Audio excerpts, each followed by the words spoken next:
The Catholics of Oz is brought to you by the Star Quest Production Network and is made possible by our many generous patrons. If you'd like to support the podcast, please visit sqpn.com/give. You're listening to episode 15 of The Catholics of Oz.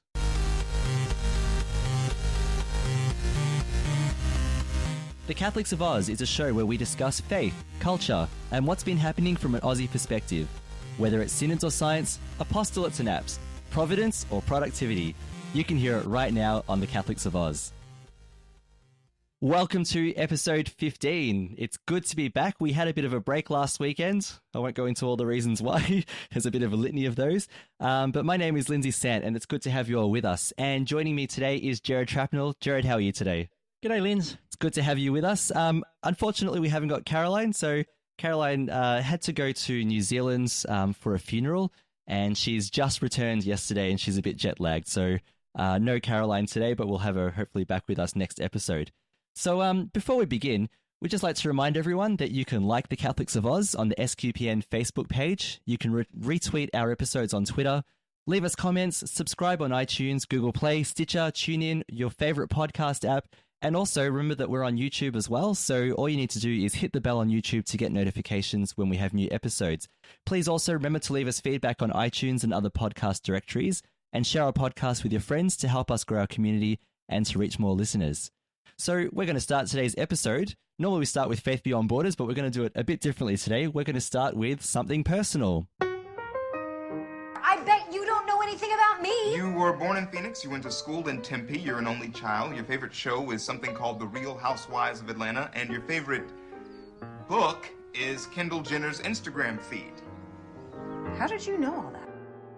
So, Jared, today's something personal is about a positive experience that we had last weekend, and that was the visit of Archbishop Peter Comensoli to our parish at Holy Family in Dufton.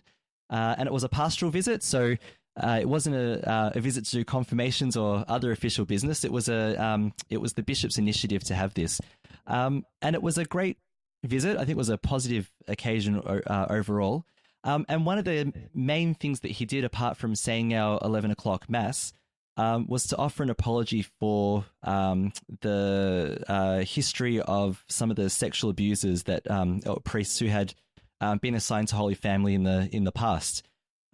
So I just thought, from the something personal perspective, I'll tell a bit of the story of just my experience of some of our parish in the past, and then finding out about some of these revelations, and then what it really meant for Archbishop Comensoli to come to our parish. So I'd probably go back to 2000 and maybe 11, 12, 13, around that time. And the ABC program, Four Corners, which is like a investigative journalism program, they go, they investigate everything. They look around, trying to find as many angles to a story as they can and as much detail as they can. They did a story on the sexual abuse of children in Victoria, in the Victorian churches, so in our 4 dioceses. And when I was watching it, clearly I was watching it to find out how extensive this issue was. And what shocked me, and genuinely shocked me at the time, was that our home parish of Holy Family in Dufton ended up being featured for about 5 minutes of the program. And what we found out, and this was later mentioned in subsequent news reports in The Age and other articles, people can Google this, it's all online still, was that there were at least 3 or 4 priests, abusive priests, who had been assigned to Holy Family one after the other. And their suggestion, although I can't really confirm this, but their suggestion that they were dumped there because it was known that they were abusers and they had been moved from one place after complaints about them to Holy Family, because Holy Family was a relatively young parish. It was in a lower socioeconomic suburb. It was also, a lot of migrants were coming through as well. So maybe it was, considered a place to put some of these priests. Obviously not a good move because of, some of the abuse that occurred afterwards. So I can remember clearly watching it and then calling Caroline on the phone straight away, who had been watching it as well. and we were speechless. We talked about the hurt that we felt because one of these priests, and I'm not really going to name any of these priests, but one of these priests was actually our parish priest when we were children. He was the parish priest through all of our primary school years because we went to the primary school at our parish, and he was a person who we'd had in our family home for dinner a lot, or we'd gone to his house. He'd taken altar boys on, picnics and barbecues, things like that, social events and things like that. To which I went to many of them. I can even remember him offering me advice at times, spiritual advice and spiritual guidance and things like that. So you can imagine how dismayed, I guess. And I know that this story I'm telling is the story of a lot of other people who had priests that they found out about later on. People have reported to me, for example, priests that married them or, did sacraments for their children and things like that, and how betrayed and hurt they felt. So the day after this news report on Four Corners, I went to work, and I didn't last 2 hours at work. I actually went to our daily organizer and said, look, I need to go home. Our pastoral associate at the time, she knew why I needed to go home. And so they basically let me go, no questions asked. So I went to Caroline's house straight away, and we had a big chat, a very, very big chat that afternoon. And so that was kind of how the story started, this shock and then dealing with it. And the shock and the sadness that we have is nothing compared to the experience of the survivors who carry and are carrying this hurt for their whole life. But, they're obviously, and we were talking about this before we started recording, imagine priests who are priests now and finding out that their colleagues, for example, or that their ministry has been tarnished by sexual abuse of their colleagues, and that people may never look at the priesthood the same. There are things that people say to priests. As an anecdote, Father Rob Gallia, who we interviewed a while back, he mentioned in some of his videos online, in some of his testimony as well, about how he's had people spit at him because he's a priest, and people swear at him and yell at him because of things that he didn't do, but because other priests have done them, and he's talked about that as well. So there are lots of people who are affected by the betrayal of these priests, and also by the cover-ups that happened subsequently as well. So getting to going a bit forward, we did have some good moments where the church tried to do a couple of things about it, but I always felt, and this isn't a criticism, but I always felt that the church's responses, the things they were trying to do, were a little late and a little insufficient. It took a long time for the church to, I'm talking about the Victorian Church and some of the other the dioceses around here, to admit what had happened, to come up with an adequate response. And in a sense, they might have extended the hurt of some of the survivors as well. It was the Victorian Commission which first started and basically interviewed priests, interviewed bishops and so on, and started getting the truth to come out, all the details that the church didn't reveal until this commission started, which was then followed by a royal commission, which is the highest level of investigation in this country, in which you can subpoena any witnesses, you can get any evidence. You can't withhold anything from a royal commission, which then opened up more about what happened Australia-wide this time, not just into the church, but all other institutions as well. So the Scouts, there were tennis clubs and sport clubs also, and all kinds of other institutions that had children that had abused children too. But obviously, the Catholic Church owning 1/3 of everything that happened is quite a big stat. So they feature quite prominently. So it reached a bit of a turnaround for me. I went to the Australian Catholic Youth Festival in 2013 in Adelaide. And what happened was, this is all very serendipitous, I think. I had my youth group there, who I'd been taking along, from our parish. And one of the people from the Melbourne Catholic Youth Office came up to our group and said, we're having a reception with the bishops. The bishops want to speak to some young people from parishes, and and just meet a couple of leaders. So they invited me and just to go with another one of our youth group members to meet the bishops. So went up, it was about an hour where bishops were saying a couple of things and, walking around the room and meeting everyone like they do. And it was Bishop Mark Edwards who, he was just asking who I was and where I was from. And he said, "Oh, so what parish?" And I said, "Oh, from Holy Family in Dufton." And straight away, his radar went off. He's like, "Oh," he goes, "Oh, I'm sorry about the history of your parish and everything." I said, "Oh, thank you." And he said, "Look, I'm speaking to everyone tomorrow. Do you mind if I ask your youth group to, to stand up where you're sitting?" And I said, "Absolutely." So the day after, before introducing the next session, he was invited to come on and say some words, and there was about 3,500 young people there. And he said, and I warned my youth group what was going to happen. And he said, "Oh, we've got Holy Family Dufton here today. Can you, stand up for us?" And so we all stood up. And then he said, now I'm paraphrasing, but he said, "I acknowledge what's happened to your parish." He said, "And I'm sorry, on behalf of the church, I'm sorry for the history and for the negligence and for the abuse that happened and so on." And that was an amazing moment. There was it started me on the path to feeling acknowledged. Whereas before I felt like Holy Family wasn't being acknowledged. It was in a way, it was too hot to touch.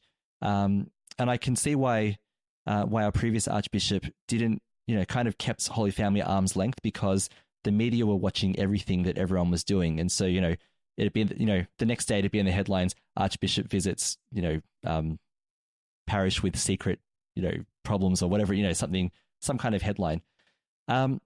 So that was a good turnaround for us. And basically for me, it started the process of healing that I needed. And when I told Caroline about it, she was really thrilled to hear about it too. And so there's just one more incident I want to talk about before getting to Archbishop Comensoli. I'm taking a long way to get there. But you'll remember we had a journalist from The Age maybe 3 years ago. I don't remember. But anyway, again, you can Google it. It's all there. And she came, my understanding, she came unexpectedly or unannounced before the 9:30 Mass. And she spoke to our previous parish priest, Father Michael. And our current parish priest also called Father Michael, so I'll clarify, Father Michael Shadbot, I should say. And she came and spoke to him and said, "Can we have an interview?" And he told me, he said, "Oh, are you going to present me, in a particular way, or present the parish in a negative light?" And I think she kind of made promises that she'd be fair and whatever else. So she interviewed him, and then they went to the 9:30 Mass, and she took notes on his homily, and that was all reported. And then after the 9:30 Mass, she went around speaking to parishioners and asking them questions about the past and so on. So when I arrived, one of our friends, or it might have even been your wife, Priscilla, or one of our mutual friends, I forgot, but it was someone we knew anyway, said, "Oh, there's a journalist, running around asking questions." And I said to Isabel, let's sort of take the long way around so we don't have to talk to this journalist, because I really wasn't keen on speaking to anyone about it, considering the things I just mentioned before. So went into Mass. Mass started, everyone stood up. There's Father Michael coming down the procession, and then he stops halfway through the procession when he sees me. He goes, "Lindsay, come over here." Excuse me. So I walked up. I said, "Oh, yes, Father." He goes, "There's a journalist out there. I want you to go out and talk to her." So I'm like, "Okay, yes, Father." So I didn't quite get away with it like I hoped I would have. I turned to Isabel and said, "Look, sorry, I need to go talk to this journalist." So basically what happened was I walked out of the church, and she was actually with her photographer, and they were just about to get into their car. And I felt really awkward. I said, oh, hello, sorry, are you the journalist?" And she goes, "Yeah." And I said, "Oh, look, my parish priest said it's probably better if I also say a few words to you." So I'm not sure if the way I said it accidentally gave her the impression that she had a scoop coming or something like that, but she straight away got out of her car and said to the photographer, "Oh, let's go find somewhere to interview him," And so we walked from the car park, the big car park that's near the school, through the tennis court area, right round to the other side of the church near where the road was. So it was a really awkward walk. I was trying to sort of like get into a bit of small talk as well, just to reduce the awkwardness. I remember another parishioner watching us, like really, really worried about what was going on. I think she was worried that the journalist had actually accosted me and was taking me somewhere when it was the other way around. Anyway, so we talked for a while, and I just mentioned, I just answered her questions honestly. I didn't try and defend anything. I just talked about, and the main message I gave her was that Holy Family Parish is not that dark place of the 80s where these priests were being sent to anymore. I said, we're in a very different place now. And I said something along the lines of, there's a new generation here who are trying to make this place better, who are contributing to this place. And we left it at that. And luckily, I felt like I was presented fairly, which was good. And so, yeah, you can find the article online. Just type Lindsay Sant, Holy Family. I'm sure it will come up. And then there was, awkward photo of me, standing in front of the church, as they need to do. So that was another interesting turning point. And fortunately, I think the journalist did a good job. I think she actually presented what she had seen quite fairly. And then that takes us to last weekend, early August. Yeah, August the 4th. So I'd known for a couple of weeks that Archbishop Comensoli was coming. Yes, our parish priest gave us a heads up. He said, please don't come late. Yes, that's right. Yeah, gave us yeah, that's right. He kind of warned us, and he goes, everyone come to this mass at 11 o'clock. Yeah, come on time. Yeah, that kind of stuff. And even at the parish council meeting, the current Father Michael Paapili, who's our current parish priest, mentioned that this was a pastoral visit. It was a visit that the Archbishop himself wanted to make. And for me, hearing all this these were the right noises. This is what I wanted to hear. This is what I've been actually kind of waiting for to happen and didn't think was going to happen, that a bishop or an archbishop would actually acknowledge, because we've had bishops come for confirmations and things every year, but haven't acknowledged, encouraged everyone, but hasn't acknowledged the past of our parish. So he came along, said mass beautifully. He was really actually very inviting. I came across as very warm, and I don't say that as he was putting it on. I think he's genuinely quite warm. I've seen him. I actually met him once before at a Catholic Youth Festival for about 30 seconds. Had a quick chat. He wouldn't remember that. I've seen videos of him talking. I've read homilies. I watched his first homily mass online when he was installed as Archbishop of Melbourne 1 year ago.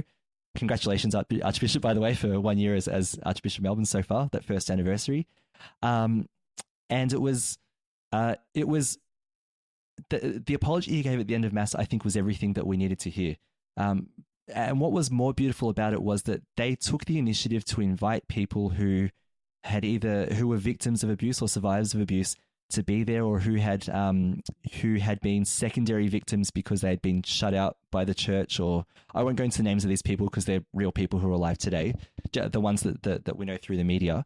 But he had them there, and I actually saw some of them there, and some who had hung around.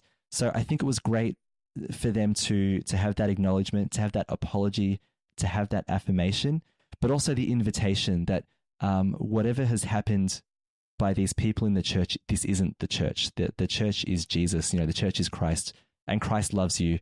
And there's a whole lot of healing, and to invite them into the community and to be with us. So I thought he did all the right things and said all the right things in terms of his like discussion.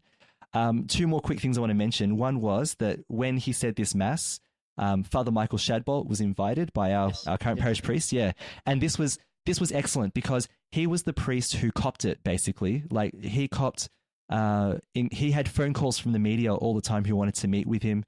He had the archdiocese saying, "Watch out, this article is going to come out about the parish." He had to go through all the bad stuff that happened as a result. And this was a good priest. Well, he came almost straight after. So I think there was, like you said, there was a priest in the 80s and the early 90s, who were the dumping ground ones.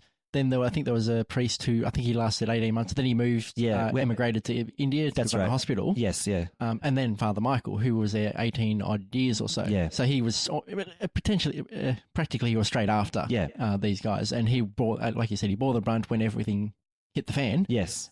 He was the one that was the current priest. Yeah. And I remember a parish council meeting where he was hurting too. He wasn't sure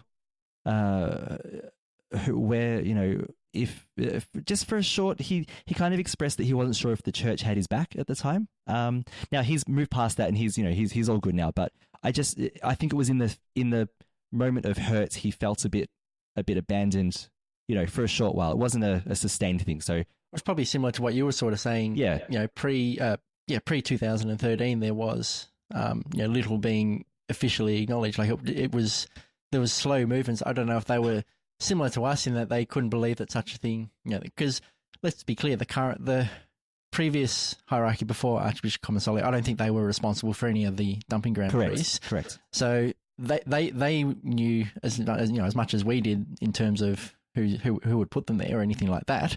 And maybe there was a bit of a slowness to act because it was, a lot of what us at Doveton went through was that, that this can't be possible. It's just, it can't possibly be real that this has happened to that extent. And maybe there was a slowness to move because of that hesitancy to even accept that such a thing could be possible. Yeah, I think that's reasonable too. So the second thing I wanted to mention was that straight after Mass, Archbishop Comensoli came to, we had our big hall and we just had tea and coffee there. And he made a point, and there must have been over 100 people who were there. And he made a point to see as many of them as he possibly could. And I think he got through most of the room. What was great, and he's got form on this, right? He saw, and I'll name her, Beth McDonald. She's probably the oldest in age and the longest, what do we call it? The longest member of our parish. She was right there from the beginning. There you go.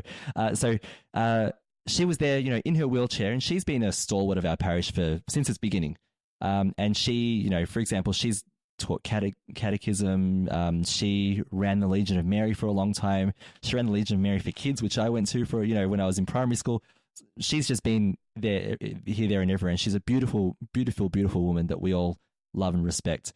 And he saw her. She was off near a wall in her wheelchair, and he made a beeline through all the people to go and see her first. And I thought that was beautiful. Yes, I agree. I was there because I was actually the one who helped set her up there. Yep. Because we wanted a spot that was, she was able to see. She also, somewhere she could also sit with the table. They're trying to squeeze her in between the table and the wall. I was like, let's just move the table. Yeah. Yes. And I'd sort of set her up there. So then I saw him come in, and you're right, he did walk straight to where she was sitting and speak with her. Yeah, and I've seen him do this before because I watched. People are going to think I'm a Archbishop stalker or something, but I just like to try and keep up with church news. But he did a press club Melbourne presentation. So the press club is where politicians, other prominent speakers, speak about something and then get asked questions, by the press. So he did a press club very early in his appointment to Melbourne for the ABC, and journalists were asking questions. And then there was one woman who I think her daughter had been a victim of abuse, and so her lawyer spoke on her behalf. And so once all the question and answering had finished, he straight away got off from the podium and went straight to them and had a chat. Or it might have been straight after a question, actually. No, I think it was straight after the question. So before the questions continue, he went straight to her and spoke to her for a little bit. So a beautiful gesture from a bishop, and not a hollow gesture either. It says a lot. I think there's a lot of Pope Francis influence on him. He mentions Pope Francis a lot too, and I think it's timely that he's the person who is saying the things that need to be said and doing the things that need to be done as well. So I feel like we can start to feel like there's some genuine healing going on in our Archdiocese of Melbourne. So that's what I wanted to say about Archbishop Comensoli's visit. Grateful that it happened, and looking forward to other things that he does in this space as well. Did you want to add anything else to that, Jared? Yeah, a couple of things that he said when he was there as well. So as the Archbishop of Melbourne, he mentioned he had, I think it was over 200 parishes. So he did, like he pointed out, even though it had been a year until he actually came to visit it, he said that's actually quite early on. Because he's got so many. He said if he visited everyone once a week, it'd take him over 4 years to get through. So, like you said, he did. Yes, it might have taken a year, but that's still early on for an outlying suburban. Because we're on the fringes, I think, just about. Yeah, I think the next parish out is in the Diocese of Sale. There's a parish between us and the Diocese of Sale, but yeah, we're like the second last, basically. Yeah. So it's not local for him to travel, so to make he essentially feel like he has made a beeline to us to do such things. And yeah, so I joined our parish, Holy Family Parish, about 19 years ago, which is, fortunately after all this, the sexual abuse took place. So we were never exposed to it. Yeah. Only heard about it. It was like people that we didn't know but knew of. So fortunately we didn't see that. I didn't actually go and speak to the Archbishop afterwards. I thought, like you said, there were victims there were people who had been affected by it. I think they needed to see the Archbishop more than I did. Yeah, sure. I kind of figure if I really want to see the Archbishop, he's on Twitter. Yeah, he's on Twitter, and he responds on Twitter too, yeah. He's a real person. Well, you can get to that in a minute, yeah. But he's a real person. I can go to Melbourne to see him if I really want to. I think the people that were there and in attendance at church that day, they needed more from him than I did. So I got less to say about him because of that. But I was there, I suppose, as an observer. I can team up with you. We can become Archbishop stalkers together. Yeah, we can. Yeah, find out more. And just on the Twitter thing you were talking about. So I was really. I did drop that last episode too, didn't I? I had made a little comment about possibly getting him involved some way. Yeah, that's right. Yeah, so we're hoping that could happen. But basically, a couple of hours after he visited, I just tweeted to him and said, "Thank you, Archbishop Comensoli, for his visit to Holy Family Parish Dufton." And I wrote, "Thank you for daring to address the history of our parish with an apology, and for your commitment to the people of the church community in Melbourne." And then he tweeted back, which was, I was like, "Well, shock. Okay, wow." He's actually saw what I wrote. He said, "Thanks, Lindsay. It was great to be among the good folk of Holy Family Dufton. Good to meet you and your family. Keep up the mission in our schools." I spoke to him about being a teacher and things like that. And then he wrote to me a little bit later and he said that he listened to an episode of our podcast and liked it. And so we're hoping maybe we can catch up with him at some stage and I don't know, maybe we'll get him on or see how it goes. It might take a while though, because obviously an Archbishop, 200 parishes and so on. Yeah. So we'll certainly try and keep in touch with him and see how he's going with that. I suppose the fact that he's aware of our existence as podcasters is further than we had expected or planned to be. A lot more than a couple of weeks after. Exactly. Or like you said, the day after. Yes. Yeah. So positive things all around. All right. So why don't we wrap it up, because we have another big topic to talk about.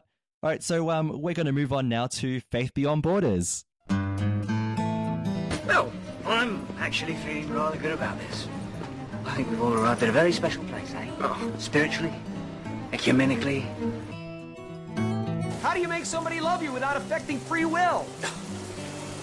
Welcome to my world, son. You come up with an answer to that one, you let me know. Yes, I had to work very hard to pass Latin and theology. Oh, quite. Those are, of course, the most important things. Oh, yeah. I'd sit this one out, Cap. I don't see how I can. These guys come from legend. They're basically gods. There's only one god, man. And I'm pretty sure he doesn't dress like that. So, on August the 8th in Australia, it's a wonderful day for the Catholic Church.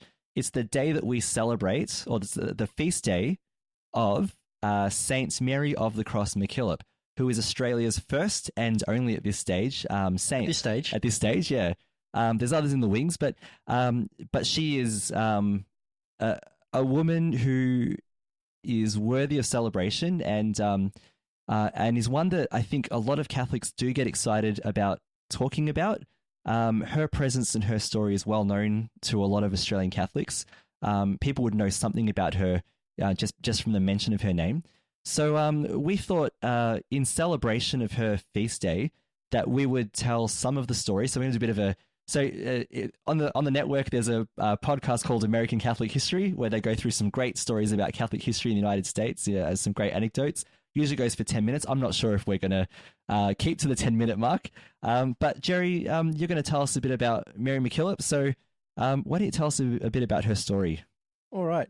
Well, she came to Australia not too long after we actually settled. So Australia was, 1778 is the big date, and then subsequently after that, people came across to Australia. So first of all, Mary's parents, Alexandra and Flora, I think it was Flora McDonald. Yes. So they came across. So funnily enough, I think they were both from Scotland, both from the same area of Scotland, and ended up coming separately to Australia, meeting each other and having a family together.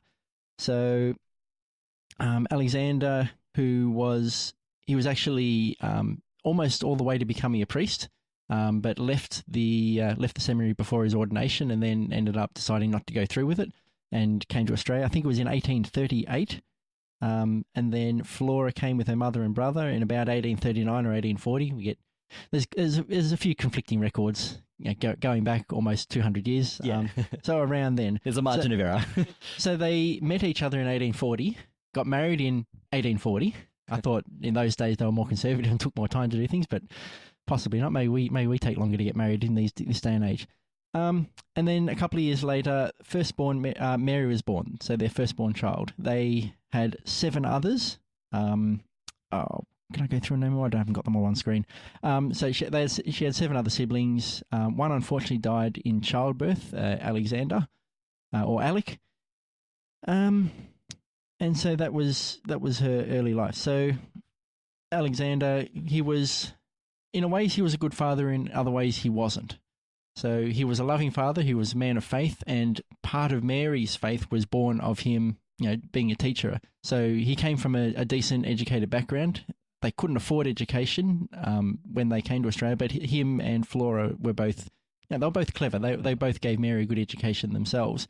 But what he wasn't good at was making money, even in those day and age. So he went into business, but things didn't turn out so well. And I think at one stage he actually lost they bought a home together and they ended up losing it. And they almost became a transient family. There were many places they ended up, living at times, until later on in life he ended up actually leaving the family and moving to his brother's place. Sort of leaving Flora on her own with, I think there was still young kids in the house at that age. Yes, she raised quite a few children on her own, and I think you'll get to it soon, but it was actually Mary and then one of her brothers who ended up taking the role of supporting the family financially from there. Yeah, so Mary and her brother John, he was 3 years younger than her, born in 1845. They went out at a young age. So schooling back then obviously wasn't the same as it is now. I think she was working at age 14 as a clerk. Yep. And so whatever she was earning was going to the family finances. So yeah, big Catholic family, but unfortunately they were sort of having to scrape and make do with what they could. So as well as her father imparting his faith onto her, she really credits her mother for getting her to be able to trust in the providence of God. So I've got a letter that she wrote to her mother, or an extract from it. She wrote this in 1867, and it says, "Dearest Mama, you ever taught me to look up to and depend on divine providence in every trouble, and when you saw me dull or unhappy, you always had the same sweet reminder for me. So, do not now forget what you were the first to teach me." What you were the first to teach me. So she was the first one she learnt off, depending on divine providence. And that comes into play a lot with what she subsequently became. Correct. In her adult life. So at age 18, so this is in 1860 now, she left the family home. She moved to Penola in South Australia. So that's about 425 kilometres, 250 miles. And she became governess of her aunt and uncle's children. So this was good for her in that she now had a stable income, a roof over her head, and she was able to send a lot more money back home to her mother. I think she still had, well, actually she still would have had all of them, all the other kids living at home. While she was still at the being a governess, she was also caring for and looking out for others in the neighbourhood, in the local area, who were also in deep poverty, didn't have anything at all. She also especially looked after Aboriginals, and she was well known for doing that. This is also where she met a priest by the name of Father Julian Woods, and he ended up becoming a spiritual director. And it was to him that she first made a what would she say? She essentially confided in him to say that when she learnt that her father was, left the priesthood or left the seminary, once she learned that, she had a desire to leave everything that she loved and to serve God alone. And that was the first that was sort of forthcoming of what she was going to be doing later in life. So did you have anything to add at that stage, Linz, that I might have skipped over? I think you're doing all right so far, Jerry. Roll on, because I guess the meeting with Father Woods now is a really big turning point in her life, and like you said, about the direction she's about to take.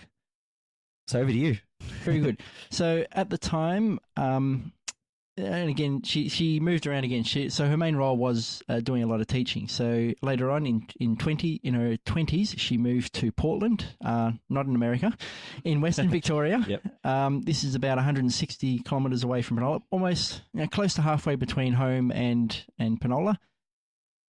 She remained in contact with Father Woods, but unfortunately, she wasn't able to return until 1866, when she was about 24. So within that time, Father Woods had wanted to start setting up schools in South Australia. There was a real drought of Catholic education there, and Father Woods had wanted to make it. I think he'd also been commissioned by the bishop to look into doing so. Yeah, so it was, if I could just throw out this detail, there was Bishop Shield, who was the bishop at the time, and he was dismayed in a pastoral letter that he wrote to his priests, basically that there were no government-funded Catholic schools. And he basically said to his priests, Father Tennyson being one of them as well, that if you've got a sizable flock, start educating them, start giving them the kids of that flock a Catholic education. Very good. All right, so yeah, but Mary, she's still providing for her family. I think there are still kids at home, because I think the youngest was 1857, meaning that they would have been born when she was 15, and she's only in her early 20s. So that her mum still got young kids at home, and so Mary still needs to be able to provide for them. So she began teaching in Portland and didn't return until, as I said, 1866, when she was 24 years old. So at Father Woods' request, Father Woods had made approaches to the Josephites in, I think it was France. He had a real pie in the sky shot of trying to get them to come out to South Australia, Penola, and obviously that didn't go ahead. So he wanted to set up his own, and he wanted Mary to be the first one. Obviously, she couldn't at that time. And was this before or after his promotion? This was all before. So okay, before. So I think the promotion bit's coming. All right, we'll get to that in a sec. Yep. So before the promotion, he was trying to set something up, not to the scope that Bishop Shield was looking at doing, but he wanted to set something up because there was practically nothing, nothing for people. It was all sort of done ad hoc. So he was hoping to get the sisters. I can't remember the name of the place, somewhere in France. Like I said, pie in the sky shot. Yeah. Even in those days, over 180 years ago. Actually, probably a bit less. More than 150 years ago, trying to get people to come from France to here, even today, why would you want to leave France? Yes, that's right, yeah. Except possibly for to a backwater colony like Australia. Well, this would be deep country. Penola is nowhere near Adelaide, which is the capital of South Australia, nowhere near Melbourne. I don't know if it was still Melbourne back then, because this is before Federation, before Victoria as well. Yeah, would you say very rural? Very, very rural. Yeah, even today. Even today. I mean, there's a highway running through it, sealed roads, fortunately, but all single lane, very, very rural, very country. Yeah. Now I've lost my spot. Okay, so this was a so at Father Wood's request, she wanted her to become the first sister of Saint Joseph. So on the 19th of March, 1866, this was also the feast day of Saint Joseph. She basically signed off on a document saying Sister Mary. So she'd made her choice, obviously made her choice, as I mentioned before, once she heard that her father had turned his back on becoming a priest. But now she's writing that she's going to become a sister. And I've got here that she made her vows on the following year. You've also got 1869, I think, but there seems to be a little bit of... there's a bit of a difference in the dates there, but... so I've got a date here saying 15th of August, 1867. She started her religious vows. Again, like we said, we're going back 150 years. The information's a little bit difficult to perhaps get it 100% accurate. Yeah. So her life path and her vocation, they're finally underway. So what happened later on? Because obviously at this stage they just wanted to service Penola, just the local area. It was quite a large area, but very barely populated. So I think it was 18. I keep trying to say 19. It's not 19. In 1868 was when the new bishop, Lawrence Shield, became the new bishop of Adelaide. And at his consecration, Father Woods was in attendance. And so, just have your discussion afterwards, congratulations. And they sort of got to talking, and this is where Father Woods talked about, what he was, it was essentially hopes and dreams of what he could do for the, for his region. And following that, and potentially almost straight away, he was installed as the Director of Catholic Education for all of South Australia, so the whole state, not just his corner of the world. To get a promotion, the bishop goes, well, guess what? Now you're doing this for all of Adelaide, and so all of South Australia. Yeah. So Father Woods confided to Mary, getting back to her on this, he said, it passes really my comprehension to understand how, so suddenly and completely, the means for establishing the religious for poor schools are placed in my hands. So something he wanted to do, now he finally had the means to do it. And more. Yeah. So at this stage, they moved to Adelaide, both Father Woods and Mary. Mary was also joined at this stage by two of her sisters, Annie and Lexi. And Lexi actually also ended up joining Mary as a sister of St. Joseph. Yep. I think Annie only ended up being a teacher and assistant. It's funnily enough, so they've started wearing their habits. They were brown, and this is only in Australia. So they're wearing brown habits. They were sisters of St. Joseph. So guess what they got called? The Joeys? Brown Joeys. Brown Joeys, yes, of course. Yeah, that's a very kangaroo kind of analogy. Of course, yeah. Can I just jump in there as well? So having taken the final step to becoming religious sisters, Father Woods also wrote a rule for them. So religious orders, people who join, so monks, nuns, so on, if they join an order, or priests even, when they join an order, they live by a particular rules about living, praying, and so on. So the rule of the Josephites was to live poorly, owning nothing in their own right, to depend on divine providence for their subsistence, to go wherever they were needed, and to do all the good they could and never see an evil without trying to remedy it. And I might just throw in that is actually a very famous phrase of Mary MacKillop that's attributed to her, never see a need without doing something about it.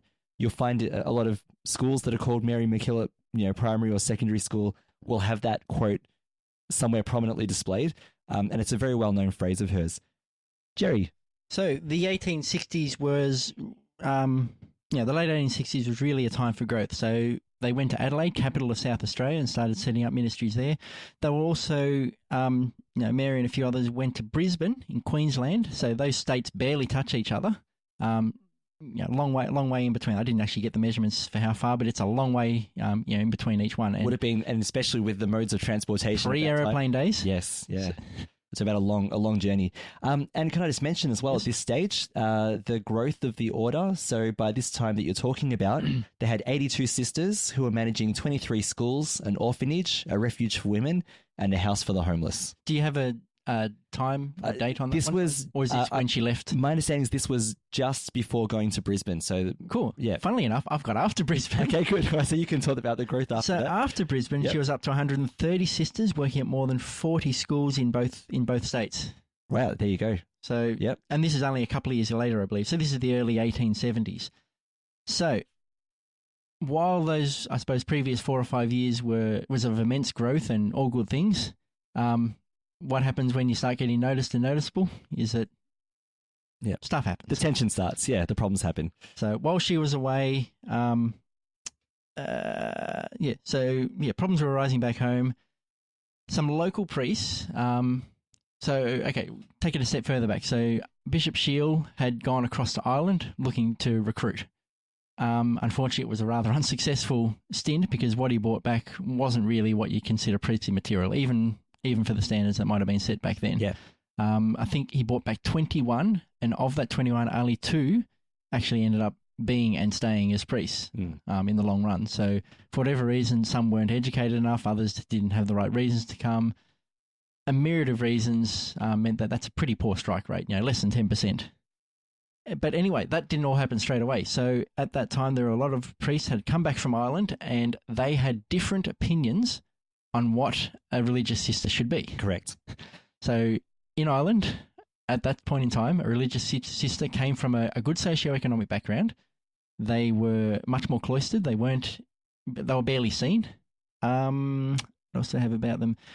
There was different internal, the way they ran themselves was different internally, and they were also self-supported. Yes. Now compare this to the Sisters of St. Joseph. who were very visible out in the streets, helping those who needed it most. There was no sort of central governance or anything like that. And there were people who were otherwise homeless, if not for the sisters, were part of their ranks. And their rule was very different to what was understood. What you just described there is very different to the rules of being a Josephite that I just read out before. So, they were clearly shocked by the way the Josephites were doing religious life compared to what they knew. So they weren't happy with that. And at that stage, like we said, the Josephites, I don't think it was quite a monopoly on the schooling and teaching system, but they had a huge presence and influence. Yeah. So all this gained a focal point with a Father Moran. Now, Father Moran's angle, as best we can ascertain, is that he had a fellow priest, and in some articles I can read, it seems to be his best friend. This guy was alleged, I think this is alleged. So allegations are made regarding sexual misconduct of this guy. They were made by the Sisters of St. Joseph to Father Woods. Remember, he was Mary's spiritual director, and I'm guessing at this stage he was still in charge of the whole operation, or at least in a senior position. And Father Woods went to the Vicar General, who then dismissed this errant priest. And so Father Horan, and there's evidence to suggest that he made it a personal mission and actually vocalized it to destroy Father Woods, and he would do so via attacking the Josephite sisters. Yeah. Can I jump in and talk about some of the activities? Because you had a good summary of that. So essentially, from my own reading from the Josephites website, who have an extensive history about him, one of the ways that he did this was to start spying on the Josephites. So I'm not sure if he had a top hat and a mustache and hid behind a tree or anything, but he Groucho mask. Yeah, something like that. Yeah. So he essentially started spying on them, and then started recruiting other priests and other people to also assist him in spying and gathering, I guess, what they would consider evidence, which ended up in a letter to Bishop Shiel. Because at this stage there were factions on either side of this. Yes, and one of the big pieces of evidence they tried to use was basically, my understanding was that the nuns were not qualified teachers, or were not experienced enough to be teachers. So this was one of the big things, but this also led to objections about the rule and leading at one stage to a petition for the bishop to basically take their rule and change it.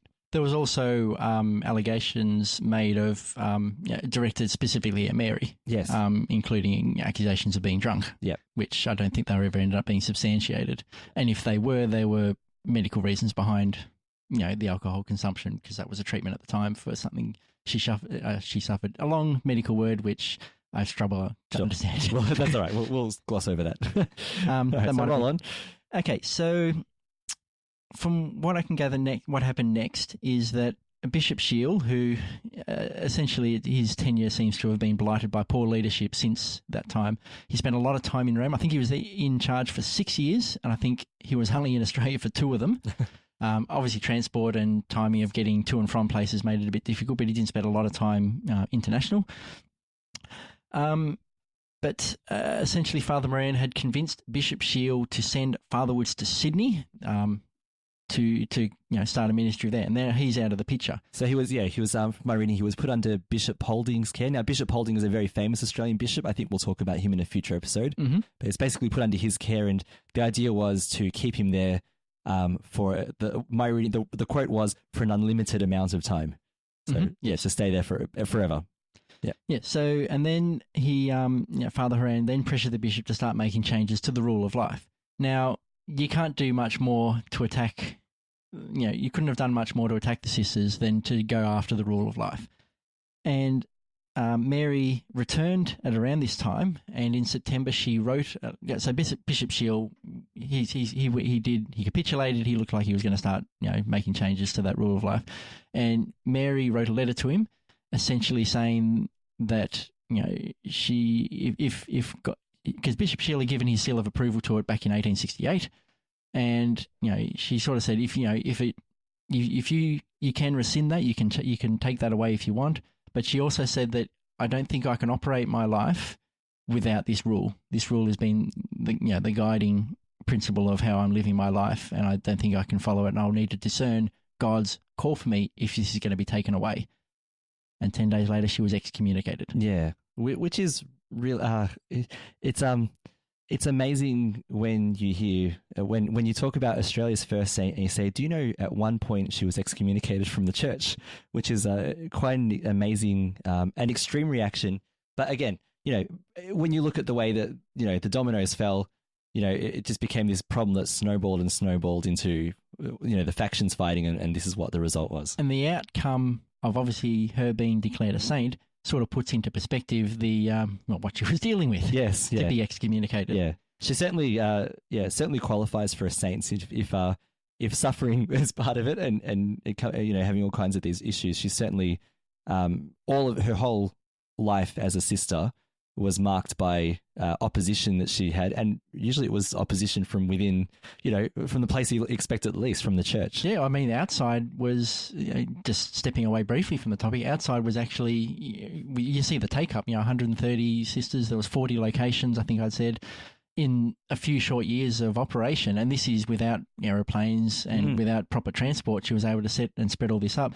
A small section of what I read was that the governor actually wanted to send his child to Mary's school. Yes. But his condition was, I want them to have a seat next to your desk. And Mary said no.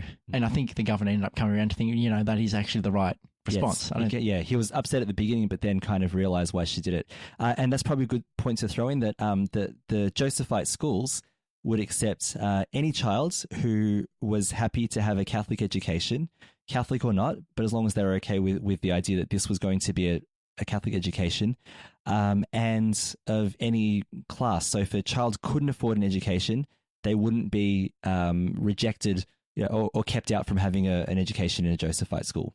Right. So getting back to the excommunication, so this wasn't just Mary that was affected. Also the sisters were kicked out of their out of where they were operating out of, and so a lot of them, that was their home. Yep. Like we said, some of them came from a homeless background, and then joined up to be a sister, and that was their home. So the ones that had homes did return, and others that didn't have homes, well, fortunately, Mary was high profile enough at that stage, and the sisters were high profile enough that they were, they had to bounce around a few times, but there were non-Catholics who were able to put them up and give them shelter. And I'll throw in a prominent Jewish person, Emmanuel Solomon, who actually gave them a rent-free accommodation in a city apartment in Adelaide. Very good. All right, so this all, it probably seemed like a long time for Mary, but it resolved itself, rather quickly after that. So probably a few months later, early in 1872, Bishop Shield started going downhill. No coincidence there, maybe. And his health started failing him. And in his last days, he actually reversed the excommunication order. So we theorized on this, and Jerry, I think your explanation was better than anything I can think of, because we haven't found, and I'm sure there's a historian out there who could do this for us, but trying to find a record of some reason why he lifted the excommunication. So what was your suggestion about why it possibly happened? Yeah, so there's little to give an indication what, so it's really only what might have happened. All we sort of really came up with was that potentially someone might have got in his ear and said, this is a really bad idea you're sort of pulling here. Look at what this person, Mary, look at what this person has done over the last 4 years to our state. Barely any Catholic education to being, a very well-educated state, and you're tearing her down based on the words of someone else. It's also possible he realised himself that he was being misled and didn't have wasn't making the right decisions. Right. And it also could have possibly have been that when you're on your deathbed, sometimes the perfect rationale decisions that you made in your prime or in good health suddenly don't seem like such clever things anymore. Yeah, as you look back over your life, and you think, maybe that thing was a mistake. Yeah. So were you going to mention the investigation at this stage? That comes next. So after that, obviously with all this, I'll call it nonsense, with all this nonsense going on, even in that day and age, it reached Rome. And so I think it was Pope Pius what number? Do I have his number? I thought it was 9th, but that doesn't seem... No, I don't have the Pope's. I don't have his number on hand. Yep. No, I'm not going to quickly find it. That's all right. Oh no, okay. So Pope Pius IX, well, he was there when she went later on. Yep. So the Pope basically wanted to set up an Apostolic Commission, and so I think it was the Bishop from Bathurst in New South Wales and the Bishop of Hobart in Tasmania were tasked with finding out what happened, what's going on, and essentially their findings came back completely vindicating the Sisters of St. Joseph, including Mary, so saying that they had done nothing wrong. Father Haran and two of his cronies, goons, compatriots, they were removed immediately.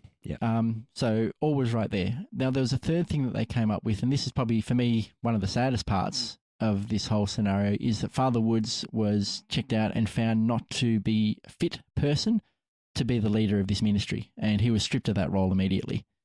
And something that I think that hurt him all through his life, and we can see that in his later life, that he never reconciles, I think, with the institute itself, and I think had a difficult relationship with Mary when she tried to see him, even right up to his last days.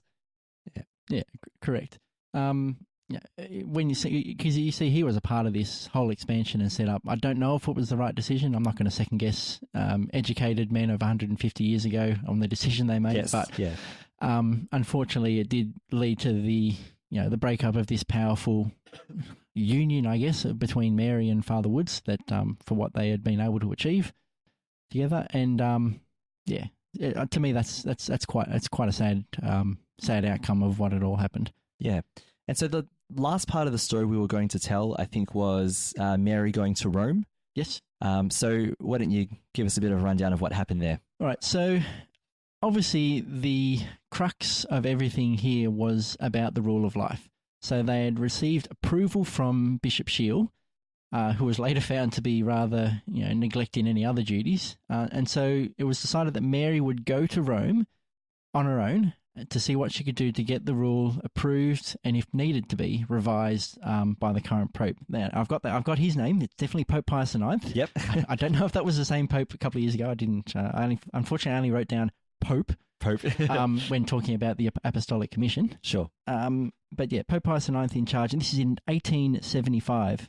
So she left in 1873, returned in 1875. So within that time, she went to Rome, and then obviously because it wasn't going to happen overnight, she went and did a whole lot of other things. She went and actually visited her homeland, went to England, Italy, Germany. She actually made visits to other education places over there. So it was almost like a extended work trip. Yeah, that's a good one.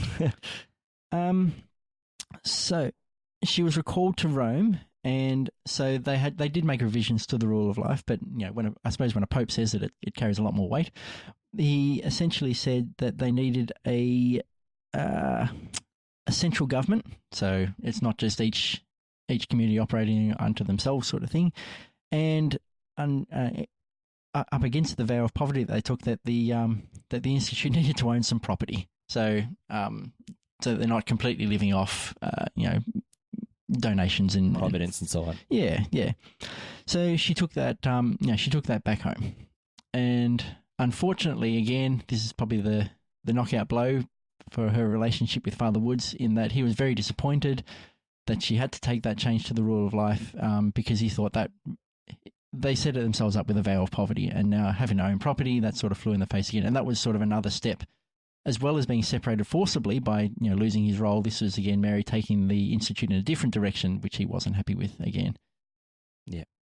So I think we're going to... That probably just about wraps it up. It does go further, of course, but... I would say that's probably part one of her story. We might tell part two in a future episode, maybe next year, a year from now, because there's a lot more... I mean, this kind of sets her up now.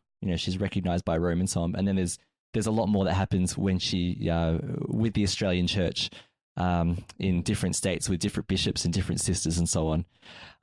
So I thought maybe at this point we'll just mention a couple of things. Now, first of all, I should probably mention that she was canonized as saint on the 17th of October 2010 by Pope Benedict XVI. And I think even before she was canonized, she already had a legacy. She already had a presence in schools, in churches and so on. Excuse me. And I can say that she's had a profound effect on my own life, and I think it was a proud moment, Jared, when you and I, for different reasons, Jared and I, not spiritual reasons, but Jared and I went to the Asian Soccer Cup final in New South Wales, and I forgot what year that was. Do you remember? It was an odd year. Yeah. Might have been 15. We'll go with maybe 15. 17. Yeah. Wouldn't have been, wasn't 19. Yeah, whenever it was. But we I'd been to New South Wales a couple of times, and I think you hadn't really been for a walk around the city or anything much, had you? Only for World Youth Day. Right, that's right. So we were there World Youth Day 2008, and I hadn't been back since then. Yeah. So, I kind of played tour guide a little bit. And one of the things I wanted to take you to was the tomb of Mary MacKillop, because I'd been there several times or maybe just once before that, for different reasons. And I thought that'd be a great place to go visit. So we went there and visited her tomb at the church there, which is near the rocks, I think it is. What was your impression of visiting that place? Well, first of all, we made a pilgrimage. Yeah. So we walked, I think your phone, this is still early days for getting phones that count your step steps. counts, yeah. So I think, what was our step count, Derek? I think it just about top 20,000. Absolutely. It was a quiet place.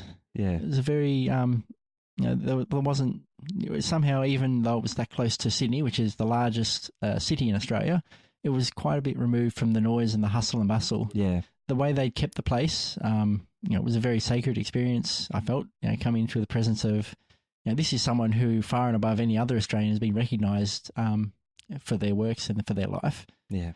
To be able to spend some time at her tomb, wasn't the same as getting to meet a celebrity, but I think it was something like that. In that, I agree. This is someone who has made such an important role in the foundation of Australia, not concerned with making rules or telling people or controlling things that made things happen, but such a great formation, especially in the Catholic Church, of what we ended up being today and where we ended up being today. Yeah, absolutely. So if you haven't been to this church, I would suggest that you look it up. The church where Mary MacKillop is kept. But basically, when you walk in, you've got the church, and then sort of off to the right hand side of the altar, or left hand side of the altar, depending which way you're looking. Her tomb is right there. So, and you don't. All you need to do is walk in and walk up to it. There's no maze. There's no. No, very easy to find. Yeah. No admission fee. Yeah, no admission fee, nothing like that.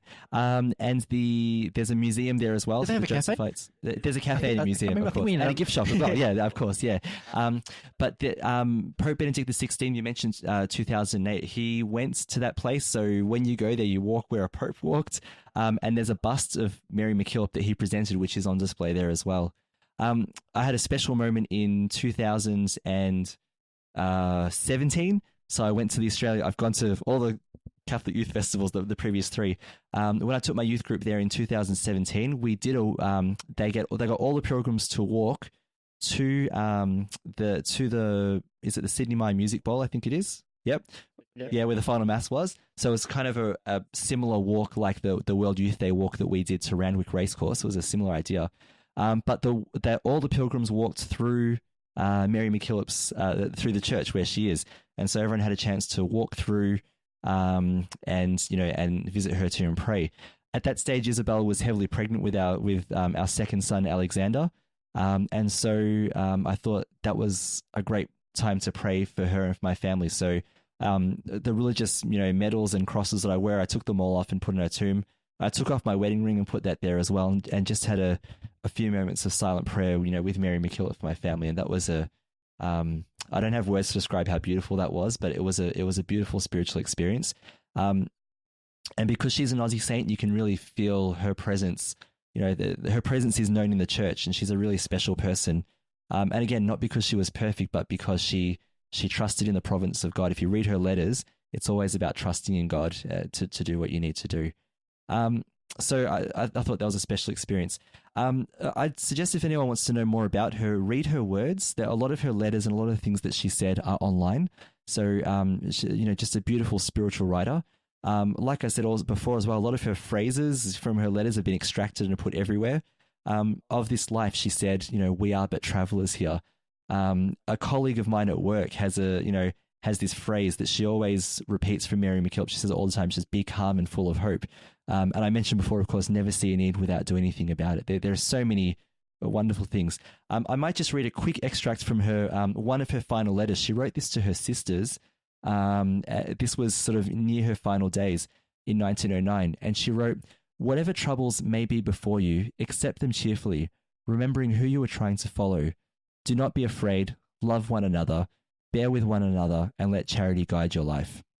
So just a beautiful person to read and write about. And I might throw one more anecdote in. We talked about Archbishop Comensoli before. His first homily, when he was installed as Archbishop of Melbourne, he talked about Mary MacKillop as well. And he said, Melbourne Archdiocese, we're saint whisperers here, because she was, born in Melbourne. She was actually baptized at St. Francis Church on Lonsdale Street, where the very expensive Catholic bookshop that has all my money is as well. She's there. And he actually shared this beautiful idea. There's a statue of Mary MacKillop sitting on a stone out in the back sort of courtyard of Australian Catholic University in Melbourne. And he said to the people there, when you get a chance, go and sit with her and look out where she's looking as well. And he was talking about basically the future of possibility for the church in the Archdiocese of Melbourne. So he's clearly taken from her inspiration as well. And I think, like I said, I think she's a beautiful saint for Australia, and I'm really glad that she's the first saint, because she's one that I think can resonate with people of all ages and all walks of life in the church. So anything else you wanted to add there, Jerry? Very good. Well, as you said, she's our first and currently only. I mean, there's a couple of prospects, but I've just gone to Wikipedia's list of Australian saints. Mm-hmm. We've had no venerables since she was promoted in 1992. We've had no blessed since she was promoted in 2010. They're giving her some space, aren't they? But there's a lot of servants of God. So hopefully one day she'll be joined by some of these worthy. We'll make sure they're once they're worthy. Yes, yep. So people. I know that there's been discussion of Caroline Chisholm, who, again, amazing woman of faith who did some great things. There was talk, and this is probably more on the grapevine than anything official, but Marjorie Liddy was an Indigenous Australian woman, and she actually painted the logo of the Holy Spirit with Indigenous art for World Youth Day. And we were fortunate enough to see her presentation where she talked about it at one of the catechesis sessions. And she's just this beautiful, humble, amazing lady. And it'd be great if she was canonized, because she actually came to our parish when Deacon Anthony became father. When Father Anthony said his first mass as a priest. He was a priest that was a deacon at our parish for a while. She was there and she sat in one of the pews there. And I know which pew it was. I was thinking, we could say, oh my gosh, a saint sat there. Yeah, because she's just an amazing woman. And she actually, she died only a couple of weeks or months after she'd visited our parish. So we were very fortunate to have her there.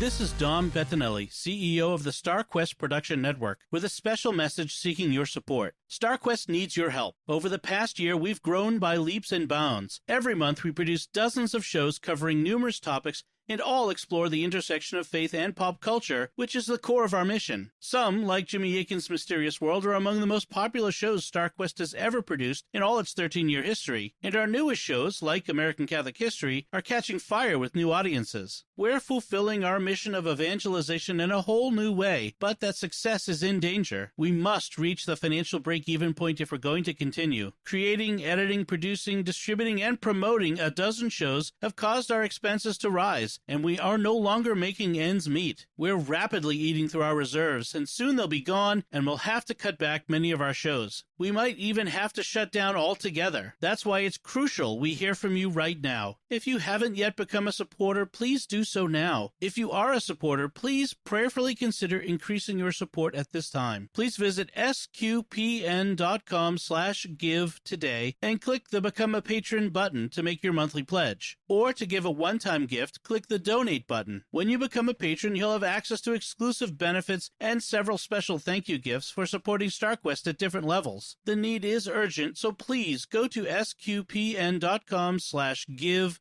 today. Thank you from all of us at StarQuest, and God bless you. May we hear from you today? All right, so should we wrap it up? All right, so we went a bit over time today, but yeah, important story to tell. Thank you very much for listening to episode of 15th 15th, episode 15 of the Catholics of Oz. Before we go, we'd like to take a moment to thank our patrons who make it possible for us to create the Catholics of Oz. So today we'd like to thank Angie T, John H, Mark S, Thomas D, and John B. Through their generous donations at sqpn.com/give, they make it possible for the Catholics of Oz and all of our other shows at StarQuest to continue. You can join them by visiting sqpn.com/give.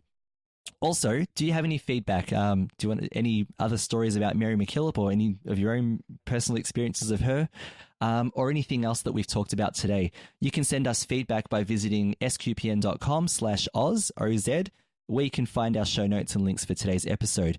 Don't forget to like us at the SQPN Facebook page, facebook.com/StarQuestMedia. And also we have a Catholics of Oz Facebook page, which is facebook.com/Catholics of Oz. Come and join us there for and hear more about our latest episodes. You can also reach us by email at catholicsofOz@sqpn.com. Jerry, thank you so much for being on the show today. Thanks for having me, Linz. No worries. And thank you very much. Once again, I'm Lindsay Sant. Thank you for joining us for episode 15 of the Catholics of Oz on StarQuest.